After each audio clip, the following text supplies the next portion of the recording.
was going through the interview, they oversold themselves on the skills that they had, or, they tried to demonstrate that personality that they thought the recruiter wanted them to have, and that really wasn't them. People go back to who they are. So it was either a recruiter who wasn't really looking and listening, they were seeing what they wanted to see, or it was somebody who was a great salesperson and they were able to sell themselves really well. That also happens when employees come on board and they're disappointed quickly. I can't express enough how important it is for hiring managers to spend time with their employees.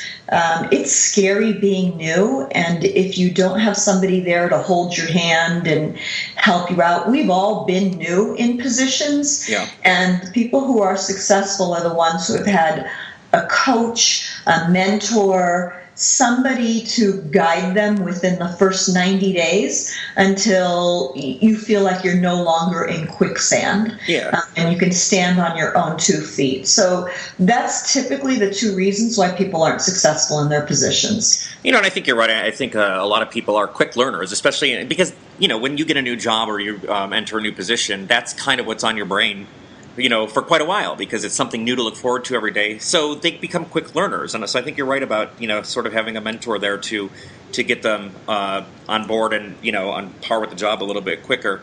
So typically, I might have the problem in a workplace as I am a really quick learner, and I can get the job done. And I've learned, I basically changed careers, as you know, and was able to learn my second one. I don't know everything about it, but I moved up pretty quickly in it.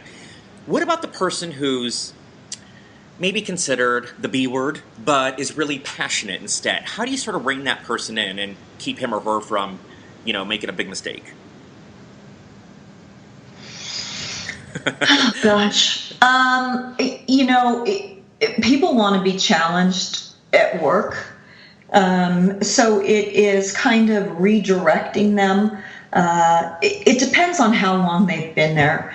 There are again 2 kinds of people: the people who are happy to do the same thing day in, day out, and I'm very, very grateful for those people, because you need to have somebody who is a constant, and then you have somebody who wants to do bigger and better within 90 days or 6 months or even a year. It is trying to keep them constantly challenged that it can be difficult for a manager. I could totally understand. I mean, I'm one of the, I think maybe it's from my news reporting days. I've always been in that mindset, work quickly, because, as a reporter you had to do that. And I've never really been able to sort of rein that in a little bit. I'm always work quick mode. So I tend to progress a lot faster. And then I wouldn't say all the time this happens, but I sometimes find myself bored, and unchallenged. And then, that's where maybe the downfall starts. Do you think that people should just slow down a little bit in their new position and learn it as best they can, and,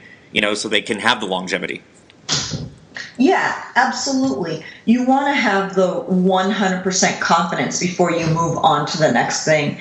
And I know that there are some job duties that are a little less sexy, a little less fun. It is mastering those and thinking how you're going to teach the next person that comes underneath you. So if you are in your job and it frontwards and backwards, and you are ready to get to the next level, it's finding that person that you can teach your job to. You know what? That's absolutely genius. I've never even thought of it that way. And I'm going to start looking at it that way. So think of how you would teach this job to somebody else. And that's something you can put your own spin on, providing you're giving all the correct information, and really own. Because you're essentially training somebody to, be the next best employee in that position. I think there's absolutely nothing greater than a mentor-mentee relationship. Having somebody that, you can take to that next level. And it's a really special relationship that you're helping somebody. I always think about all the people who have helped me get to where I'm at, and I'm really grateful to them and will be loyal to them forever. Yeah, well, agreed. And I always think of, I remember being in that position. I remember whether it was good or bad, I remember how I was treated. So I'm going to make sure that I don't do that to the next person, or if I was treated well, pass that along to the next person. So I think that's a good, in my own opinion, piece of advice. I want to ask you a fun question. What is the worst thing you have ever seen an employee do that was just beyond what you've ever seen, and you're like, you got to go, you're fired? Oh, gosh. Or give me maybe your top favorite, not favorite, but that you were just awestruck by. I'm trying to think how I would say it so that the correct words could be used. We don't have to be so PC on this show. People get into relationships at work and forget that there is that boundary. And, I guess their passion came out in a certain hallway, and they forgot that we have cameras everywhere. So... Not even in a storage room or a broom closet? It was... Yeah. They forget that those stairwells, we do have cameras in there. And those are embarrassing conversations to have. I can imagine on both ends, nonetheless. Do you have to call, do you have to call both suspects will call them in at the same time, or do you go call them in separately? No, we definitely save people's dignity and do it separately. But then do you say, is there anything you want to tell us? And then when they deny it, you're like, do you click on the camera and there they are? No, typically when you're called into HR, you have that my goose is cooked. Yeah. I know what I'm being called in for kind of look. So I've never had to play the video. I've had to tell people I have the video, but I've never had to play it. Wow. God. That just blows my mind. That's something that I would, especially in a hotel. Now, if it were some... business that's maybe smaller, I could maybe see that happening where people aren't going to find out, especially if there's not a lot of people that work there. But a hotel, there's 2,000 people there at any given time, plus the guests. Yeah, so I'm going to have your HR people keep an eye on you now. Well, note to all the listeners: do not do the dirty inside of a hotel. Well, inside of the workers areas. You do it inside the room if you want, but not if you're an employee. One thing you told me that I will never forget, this is why I admire you. A lot of people think that if they have a record or if they've been arrested that they're done for. And I've seen a lot of people get down on themselves. They say, I just can't find a job. It's this record. And, there goes a lot of their life because they're, possessed, if you will, by that. You, however, have hired people who have been in jail. I have. I actually had a gentleman who went through a really, really dark time in his life and made some serious mistakes. He's one of those people that I went through the interview as a courtesy to one of our vice presidents. And he was such a personality, and he was just such an amazing human being that accepted responsibility for everything that he had done. And we hired him. We hired him as a kitchen worker. And he had been an executive prior to, going to prison. And he'd been there in prison for quite a few years. And he turned out to be one of the greatest employees we ever hired. He was with us for about 18 months, and he approached me and said he wanted to get back into the gaming side of it.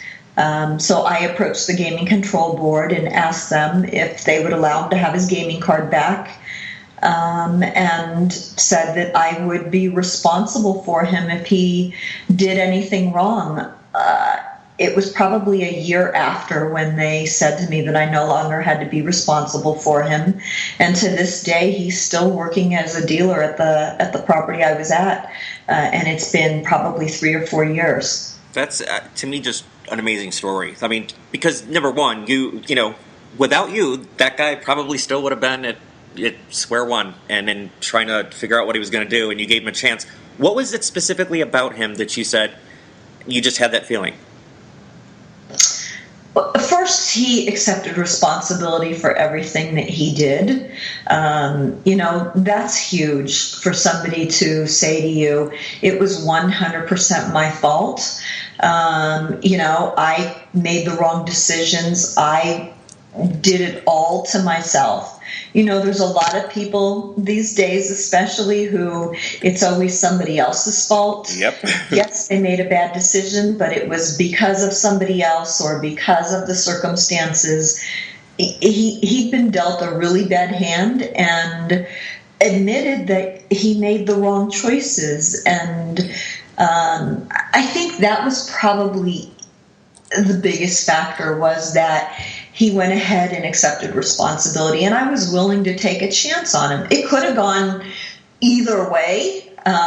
He could have turned out to be a terrible employee or, done something, but I wanted to err on the side of giving him the opportunity instead of, not giving him a chance. I think everybody makes a mistake.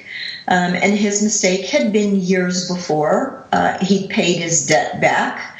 And, who am I to judge? Well, and, I don't know if that's something you had done in the past, giving people second, not, to that degree, but you know what? I think it's all part of the experience, no matter who we are and what position we do. And, it worked out for you. So that's, now you're probably savvy to who's telling you the truth and to who's lying. But when it comes to maybe having a record or that god-awful question that I hate, how come you're no longer at your last job?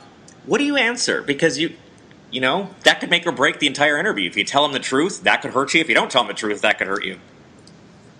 So I think you should always tell the truth.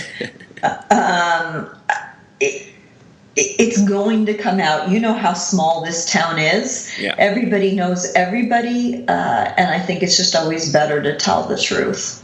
So if let's say I'm an employee, you're hiring me, and you ask me, what happened at your last job? Why aren't you there anymore? If I said something like, it was a great place, a great opportunity, and I learned a lot, but you know what? It wasn't right for me. What would you take that as? I would ask specifically what wasn't right. If it was the fact that it was a 9-to-5 job and you prefer a little bit more freedom, and I'm offering you a 9-to-5 job, then we're going to be right in the same boat where we were before. If it was because, let me think, you weren't allowed the creativity that, you really, really needed, and we're going to give you free rein in terms of creativity in this position, then I would definitely consider you. So it really depends on what it wasn't a good fit means. Well, and let's just say I said, well, you know what? I got let go. It wasn't right for me. Is it better to add that it wasn't right for me, apparently, but admit you got let go? Because at least you're I guess, being honest with yourself in the situation. Yeah, I always go back to it's best to be honest. All right. And you've had a lot of experience dealing with a lot of different employees. What, in your opinion, makes the best employee? The person who, and not just by their skill set and their work, but, really makes the best employee that's great for the company? Let me think. Well, I recently hired a young lady to assist me on a special project. She had no HR experience, but within 5 minutes, I knew that she was just going to be amazing. I gave her a project, and she took it upon herself to get additional information. So I asked her to do ABC, and she continued. She did more than I asked her. She took it upon herself to do additional stuff. I was really impressed with the ownership that she took and, everything that she did for me. And because it was a temporary position and I could only keep her through this project, I have, called everybody I know to try to find her a permanent position because I think she'd be a great asset to any company. And, I like to hear that when somebody goes above and beyond, not to the degree to which they're just being a brown-noser, but to where they actually feel like they want to learn. I'm going to ask you one more question, and then I have an idea, but don't worry about that just yet. On the, the person who does want to go a little bit above and beyond and go the extra mile, I feel like and maybe it's just me in today's day and age, people like they left their learning either at college or they felt like, oh, they've learned all they needed to know and now suddenly through life they're not learning anymore.